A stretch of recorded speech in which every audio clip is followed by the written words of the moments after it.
अपन अभी करने वाले illustration 1 receipts and payments account के अपन फर्स्ट क्वेश्चन करने वाले हैं, जो कि मैं क्वेश्चन ले रहा हूँ टीएस ग्रेवाल की बुक से। पेज नंबर 1.5 के पास बुक नहीं हो, बुक हो तो खोल लो, अगर आपके पास बुक नहीं है तो जो इसका क्वेश्चन है आपकी स्क्रीन पे शो हो जाए। अपन कर रहे हैं अभी एग्जाम्पल नंबर 1 जो बुक में गिवन है रिसिप्ट्स एंड पेमेंट्स अकाउंट का, और क्वेश्चन आपको आपकी स्क्रीन पे भी दिख रहा होगा। मैं धीरे धीरे करके सॉल्यूशन बता देता हूँ। और मैंने सबसे पहले यहाँ पे अपना फॉर्मेट बना लिया है रिसिप्ट्स एंड पेमेंट्स अकाउंट का। ठीक है, यहाँ पे मैंने नाम लिखा जो क्वेश्चन में गिवन था, फ्रेंड्स क्लब दिल्ली का जो गिवन था क्वेश्चन में, रिसिप्ट एंड पेमेंट्स अकाउंट्स, और फॉर द ईयर एंडेड जिस भी डेट को अपन बना रहे हैं उसका डेट का नाम लिख दो। फिर फॉर्मेट बना दो रिसिप्ट और अमाउंट, पेमेंट अमाउंट, रिसिप्ट और पेमेंट्स अमाउंट। तो जैसा कि आपको याद होगा मैंने आपको शुरू में कुछ रूल्स बताए थे इसको सॉल्व करने के लिए। अगर वो आपने रूल्स की वीडियो नहीं देखी है तो देख लो, काफ़ी छोटी वीडियो 2 मिनट की वीडियो, उसमें आपको सारे रूल्स बताए गए हैं। उस रूल के हिसाब से हम सारे क्वेश्चन को सॉल्व करना शुरू करेंगे रिसिप्ट एंड पेमेंट्स अकाउंट के। तो सबसे पहले यहाँ पे रूल्स के मुताबिक सबसे पहले हमको अपना जो कैश का बैलेंस है वो अपने को लिखना पड़ता है डेबिट साइड में, और क्वेश्चन में गिवन भी है तो लिख दो। सबसे पहले दिया हुआ है कैश बैलेंस एज ऑन 1 अप्रैल, तो अपन सीधा लिख देंगे यहाँ पे टू बैलेंस, ब्राउन डाउन करके लिखेंगे क्योंकि अपना ओपनिंग बैलेंस है ये 44,000 रुपीज़ गिवन है। जैसा कि हमको पता है जो भी इसमें आता है उसको करते हैं अपन डेबिट, और जो भी जाता है उसको करते हैं अपन क्रेडिट। जैसे पैसा कुछ आया, रिसीव्ड हुआ, पेमेंट रिसीव हुआ तो कर दो डेबिट, और अगर गिवन हुआ अपन ने कहीं पेमेंट करा एनपीओ ने तो उसको कर दिया अपन ने क्रेडिट। तो सब्सक्रिप्शन जो है वो नॉट फॉर प्रॉफिट ऑर्गेनाइजेशन को तो मिलता है, इसलिए यहाँ पे अपन करेंगे डेबिट। यहाँ लिखेंगे 2 सब्सक्रिप्शंस, ये लिखा 2 सब्सक्रिप्शंस। यहाँ पे अमाउंट दिया हुआ है 3,76,000। फिर नेक्स्ट डोनेशंस, डोनेशन भी रिसीव होते हैं नॉट फॉर प्रॉफिट ऑर्गेनाइजेशन को, तो यहाँ पे अपन लिख दो 2 डोनेशंस। यहाँ पे अमाउंट जो देके रखा है 80,000 रुपीज़। नेक्स्ट है एंट्रेंस फीस, एंट्रेंस फीस भी रिसीव होती है तो यहाँ पे लिख दो 2 एंट्रेंस फीस, लिख दिया 2 एंट्रेंस फीस। इसका अमाउंट है 43,000 रुपीज़ ऑनली। ठीक है, देन नेक्स्ट देकर रखा हुआ है rent realise from club hall. Club hall देने के बाद हमको कुछ रेंट रिसीव्ड हुआ है तो ये भी पैसा अपने को मिला ही है, तो यहाँ पे लिखेंगे अपन rent realized from club hall, realized from club hall. जो भी जितना ही अमाउंट यहाँ पे देख रखा है 52,500 रुपीज़ देके रखा हुआ है, तो यहाँ पे लिख दो 52,500 रुपीज़। नेक्स्ट देख के रखा है यहाँ पे इलेक्ट्रिसिटी चार्जेस, अभी पैसा पेड करेंगे, चार्जेस हैं तो अपन लिखो बाय इलेक्ट्रिसिटी चार्जेस।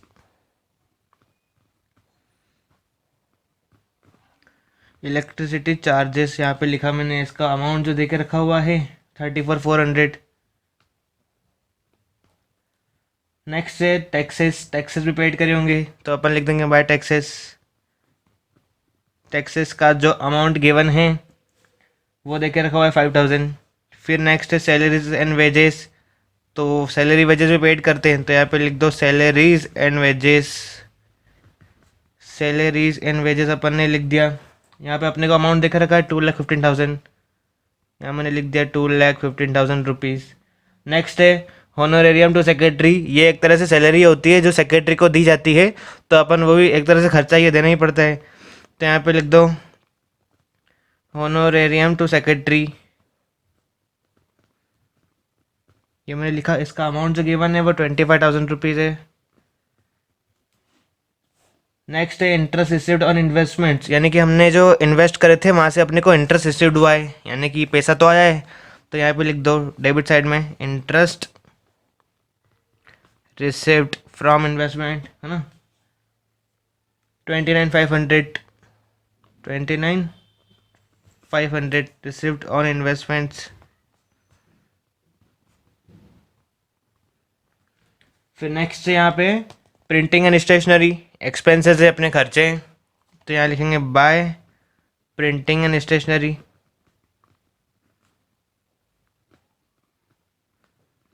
ये लिखा मैंने प्रिंटिंग एंड स्टेशनरी, इसका अमाउंट देकर रखा है 3,500। नेक्स्ट है पेटी एक्सपेंसेस, पेटी एक्सपेंस यानी कि छोटे मोटे खर्चे जो होते हैं अपने वो है 9,000 रुपीज़, तो यहाँ भी लिख दो बाय पेटी एक्सपेंसेस। पेटी एक्सपेंसेस देकर रखे हुए 9,000 रुपीज़। फिर है इंश्योरेंस प्रीमियम पेड, पेड करा है, खर्चा करा है, तो यहाँ लिख दे बाय इंश्योरेंस प्रीमियम पेड।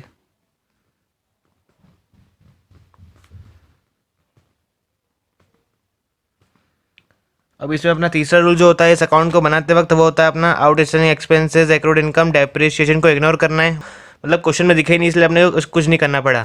और इस अकाउंट का जो चौथा रूल होता है, इस अकाउंट का जो बैलेंस आता है, जो आखिरी का फाइनल आंसर आता है वो आएगा क्रेडिट साइड में। क्रेडिट साइड में आएगा इधर बाय बैलेंस ईडी के नाम से। अब अपन इसका टोटल निकाल लेते हैं, फिर इसका आंसर देख लेते हैं। तो मैंने यहाँ पे कैलकुलेशन करा, 6,25,000 आ रहा है डेबिट का टोटल, और 2,95,000 यानी कि 2,95,000 आ रहा है क्रेडिट का टोटल। फिर मैंने इसको माइनस करके देखा तो अपना आंसर आ रहा है 3,30,000 रुपीज़, जो कि अपने को यहाँ पे लिखना पड़ेगा। यहाँ पे अपना टोटल जो आ रहा था वो आ रहा था 6,25,000 रुपीज़ डेबिट का, यहाँ पे भी वही होगा। फिर अपना जो आंसर आएगा वो बाय बैलेंस शीट के नाम से आता है, तो यहाँ मैंने लिखा by balance carried down cash balance balancing figure, ये आ जाएगा अपना 3,30,000 रुपीज़, जो अपन ने अभी कैलकुलेशन करके देख लिया। इसको अपन बोलते हैं बैलेंसिंग फिगर, और ये अपना फाइनल कैश बैलेंस भी गिवन रहता है, या इसको बोलते हैं कैश इन हैंड, क्योंकि यहाँ पे कैश बैलेंस दिखा था। यहाँ पे लिखेंगे अपन कैश बैलेंस था ये, और यहाँ पे भी लिखेंगे कैश। तो मैं उम्मीद करता हूँ कि आपको रिसिप्ट्स एंड पेमेंट्स अकाउंट का क्वेश्चन अच्छे से आ गया होगा। अगर आपको वो क्वेश्चन ठीक से नहीं आया है, कुछ डाउट है, तो कमेंट में पूछ सकते हो।